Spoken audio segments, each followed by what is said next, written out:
Hello everyone, কেমন আছো তোমরা? আশা করছি তোমরা সবাই ভালো আছো এবং তোমাদের ভালোবাসা এবং আশীর্বাদে আমিও ভালো আছি। আমি অথই চলে এসেছি নতুন একটা ভিডিও নিয়ে। আর আমার ভিডিওতে জানি তোমাদের সকলকে স্বাগত। তো আজ অন্য ব্লগ না, আজকে একটা কুকিং ভিডিও নিয়ে চলে এসেছি। থাম্বনেল থেকে তো বুঝতে পেরেছো, হ্যাঁ আজকে চিলি চিকেন বানাবো, সেটাই তোমাদের সাথে শেয়ার করব।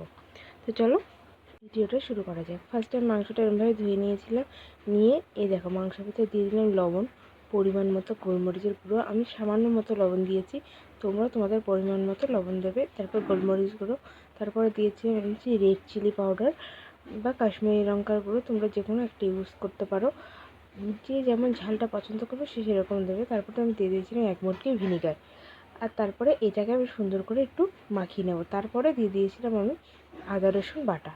আদা আর রসুন, কোনো পেঁয়াজ নেই কিন্তু, শুধু আদা রসুন বাটা দিয়ে সুন্দর করে মাখিয়ে নিয়ে এটা আমি রেখে দেবো আধ ঘন্টার জন্য। আধ ঘন্টা তোমরা চাইলে 1 ঘন্টাও রাখতে পারো, যত বেশি রাখবে তত বেশি ভালো হবে। তাই বলতে অনেকক্ষণ রেখে দিও না, যেহেতু ভিনেগার দেওয়া মাংসটা কিন্তু ছাড়িয়ে যেতে পারে। যাই হোক, আধ ঘন্টা পরে আবার ফিরে আসছি। তো দেখো আমি এবার আধ ঘন্টা পরে ফিরে এসেছি। দেখো এবারে দিয়ে দেবো এর ভিতরে ডিম। ফার্স্টে একটা ডিম দিয়ে দেবো। তো মাংসটা কিন্তু ম্যারিনেট করার জন্য আগে ডিমটার খুব প্রয়োজন, ডিমটা দিলে স্বাদটাও কিন্তু খুব ভালো হবে। আর ডিমটা দেখো আমি একটু মিশিয়ে নিয়েছি। এবার এর ভিতরে দেবো কর্নফ্লাওয়ার। ফার্স্টে আমি 2 টেবিল চামচ দেবো, তারপরে মাখিয়ে নেওয়ার পরে যদি আমার লাগে তবে আমি দেবো। তো দেখো 2 টেবিল চামচ কিন্তু কর্নফ্লাওয়ার আমি দিয়ে দিয়েছিলাম। দিয়ে যদি মনে হয় ব্যাটারটা একটু পাতলা হয়ে গেছে তাহলে আরেকটু দেবে, কিন্তু একেবারে মোটা মোটা করবে না, তাহলে কিন্তু যখন ওটা ভাজা হয়ে যাবে চিলি চিকেনটা, তখন কিন্তু ওটা পুরটা মোটা হয়ে যাবে। তো সেই বুঝে তোমরা করবে। তো দেখো আমি কিন্তু করে নিয়েছি, আর এদিকে তেল বসিয়ে দিচ্ছি। এবার আমি পকোড়াগুলোকে ভেজে নেবো। তো ফার্স্টে ভেজে নিয়েছিলাম, তারপরে আমি কড়াইতে দিয়ে দিয়েছিলাম পেঁয়াজ আর ক্যাপসিকাম। পেঁয়াজ আর ক্যাপসিকামটাকে একটু হালকা ব্রাউন করে ভাজতে হবে। তার মধ্যে দিয়ে দেবে আদা কুচি, রসুন কুচি আর লঙ্কা কুচি। তোমরা লঙ্কা কুচিটা স্কিপ করতে পারো, আদা কুচিটা স্কিপ করতে পারো। আমি এটা আমার স্বাদ মতো দিয়েছি, দিলে ভালো লাগে, তোমরাও দিয়ে দেখতে পারো। তো দেখো এটা কিন্তু বেশি ভাজা না, হালকা একটু যখন দেখবে ব্রাউন ব্রাউন হয়ে গেছে তখন কিন্তু এর ভিতরে সসটা অ্যাড করতে হবে। তো আমি আগেই রসুন আদাটা দিইনি, তার একটাই কারণ, ওই যদি একটু বেশি ভাজা হয়ে যায়, এটা একটু হালকা ভাজারই প্রয়োজন, সেই কারণে আমি দিইনি। তো যাই হোক, তারপরে দেখো এর ভিতরে আমি অ্যাড করব সস। তো ফার্স্টে আমি সসটা অ্যাড করবো, সেটা হচ্ছে টমেটো সস। তার মধ্যে কিন্তু একটু লবণ দিয়ে নিতে হবে, সামান্য পরিমাণ লবণ আর একটু চিনি। চিনিটা দেওয়ার কারণ চিনিটা কিন্তু স্বাদ ভালো হয়। আর হ্যাঁ, বলতেই পারো এবার সসের মধ্যে কেন দিলাম না, সসে আগেই দিয়ে দিলাম, কারণ এতে কালারটাও সুন্দর আসবে, টেস্টটাও ভালো হবে। তো যাই হোক, সয়া সসেও লবণ আছে, চিকেনেও লবণ দিলাম, সেই আন্দাজ মতোই লবণ দেবে। তো তারপর দেখো একটু নাড়িয়ে নিয়েছিলাম। এবার কিন্তু একটু কালার হয়ে গেছে, এবার কিন্তু আমাদের অ্যাড করতে হবে সস। তো আর আমি বেশিক্ষণ ভাজবো না, এবার আমি সসটা অ্যাড করব। তো আমাদের মেনলি 3টে সস লাগবে। এক হচ্ছে টমেটো সস, এক হচ্ছে গ্রিন চিলি সস, আর একটা হচ্ছে সয়া সস।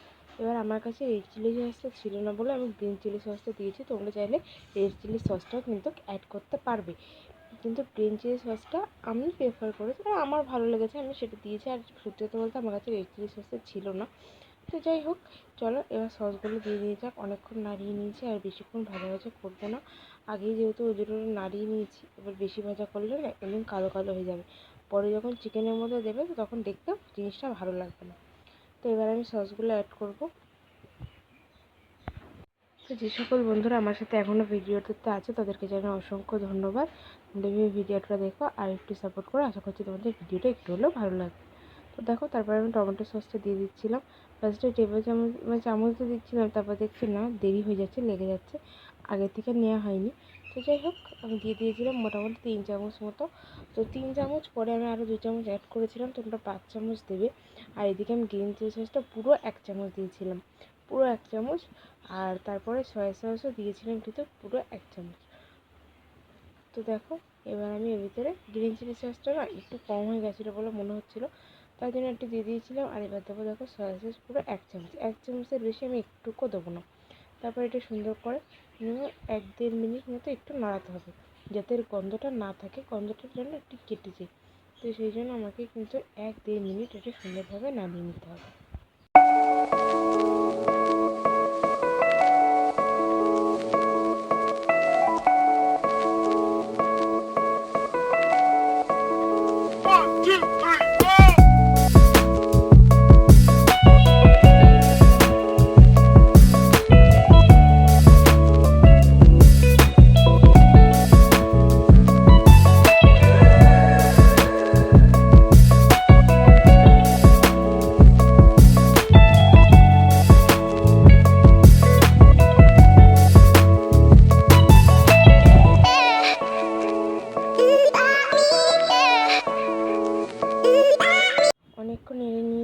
তারপরে কিন্তু আমি এর ভিতর জল অ্যাড করবো। জল মানে 1 কাপ জল, ঠিক মাপ মতো আমি 1 কাপ জল কিন্তু আমি এতে অ্যাড করেছি।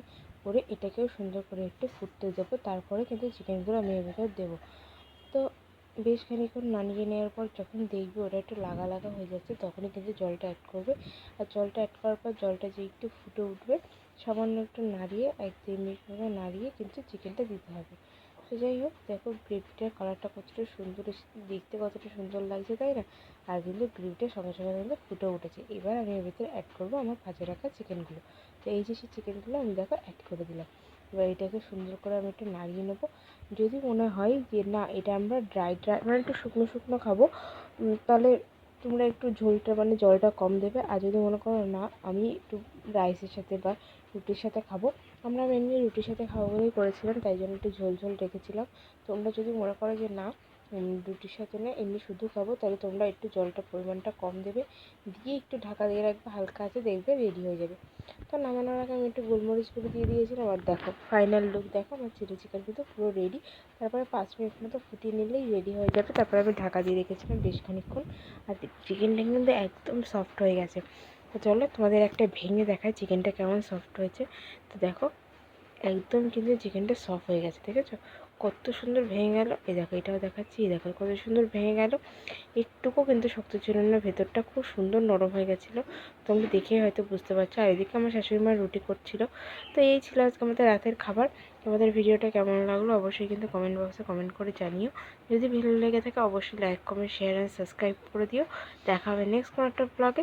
তো দেখো, তুমি ভালো থেকো, সুস্থ থেকো, টাটা।